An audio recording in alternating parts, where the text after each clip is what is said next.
आप देख रहे हैं वाल्मीकि रामायण भाग 6 एपिसोड 11।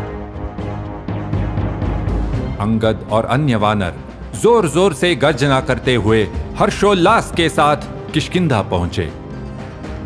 दूर से ही उन्हें देखकर सुग्रीव श्री राम और लक्ष्मण जी से बोले, मुझे विश्वास है उन लोगों ने सीता जी को ढूंढ लिया है और ये काम किसी दूसरे ने नहीं, हनुमान ने किया है। तभी हनुमान जी आ पहुंचे और श्री राम के चरणों में झुक गए। नियताम अक्षताम देवीम राघवाय न्यवेदयत। उन्होंने श्री राम को बताया, सीता जी सकुशल हैं। ध्यान दीजिए, हनुमान जी ने कितनी सावधानी से शब्द चुने हैं। जब वे लंका से लौटे थे तो उन्होंने वानरों को बताया था, मैं सीता जी के दर्शन कर आया हूं। लेकिन श्री राम से उन्होंने सबसे पहले कहा, सीता जी सकुशल हैं। यह सुनकर श्री राम और लक्ष्मण जी बहुत प्रसन्न हुए। श्री राम ने पूछा, वो कैसी है, कहां है, सब बताओ। हनुमान जी ने तब उन्हें अपनी लंका यात्रा और सीता जी से मिलने का पूरा वृत्तांत सुनाया। और हां, उन्होंने अपनी बहादुरी के बारे में अधिक कुछ नहीं कहा। कैसे उन्होंने समुद्र पार किया, कैसे राक्षसों से युद्ध किया। उन्होंने श्री राम को सीता जी की स्थिति के बारे में विस्तार से बताया और उनका संदेश भी कहा। रावण ने सीता जी को एक उपवन में कैद कर रखा है। वहां राक्षसियां उन्हें दिन रात सताती रहती हैं, लेकिन वे विचलित नहीं होती। वे हर समय आपके बारे में ही सोचती हैं। त्वयि सन्यस्य जीवंती रामा राम मनोरथम। उन्होंने मुझसे कहा है कि वे ये सब और नहीं सह सकती। 1 महीने के बाद वे प्राण त्याग देंगी। फिर हनुमान जी ने सीता जी का आभूषण श्री राम को दिया। श्री राम ने उसे लेकर सीने से लगा लिया। वे अपने आंसू नहीं रोक सके। लक्ष्मण जी भी भावुक हो गए। श्री राम बोले, विवाह के दिन सीता ने इसे अपने मस्तक पर पहना था। कितनी सुंदर लग रही थी वो। और अब मैं इस रत्न को देख रहा हूं, लेकिन सीता यहां नहीं है। हनुमान, बताओ मुझे, उसने और क्या कहा? उसके शब्द मुझे ऊर्जा देते हैं। हनुमान जी ने उत्तर दिया, सीता जी ने मुझसे चित्रकूट में बीती एक घटना आपको याद दिलाने के लिए कहा है। एक दिन आप दोनों सो रहे थे। अचानक एक कौवा आया और उन पर झपटा। उसने उनकी छाती पर वार किया। तभी आप उठ बैठे।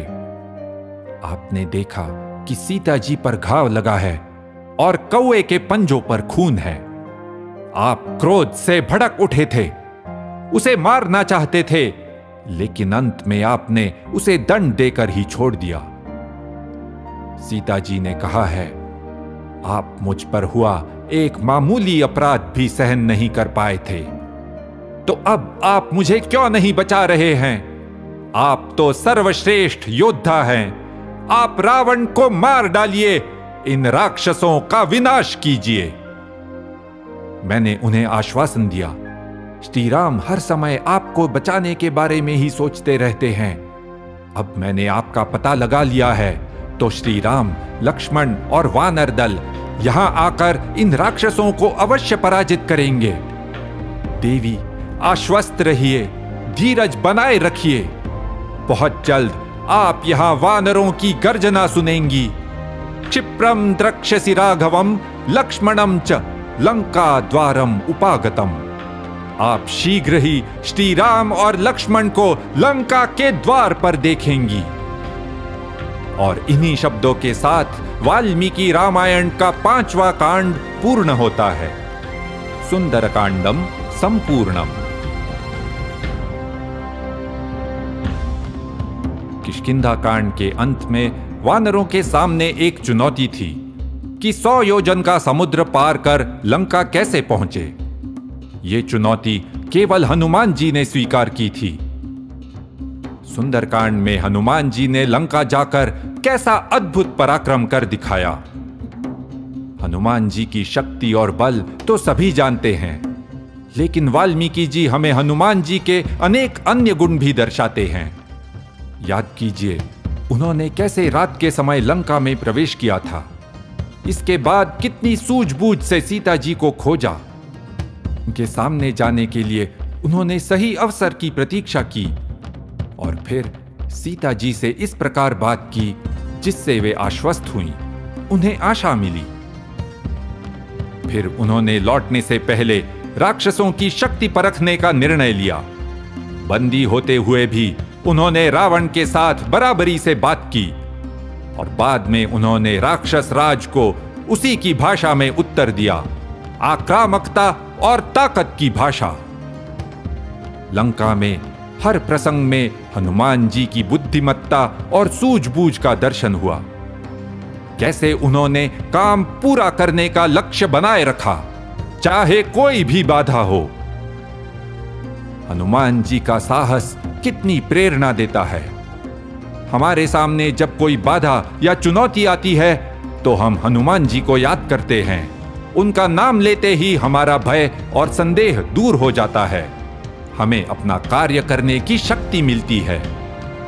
हनुमान जी वायु अर्थात पवन देव की तरह थे।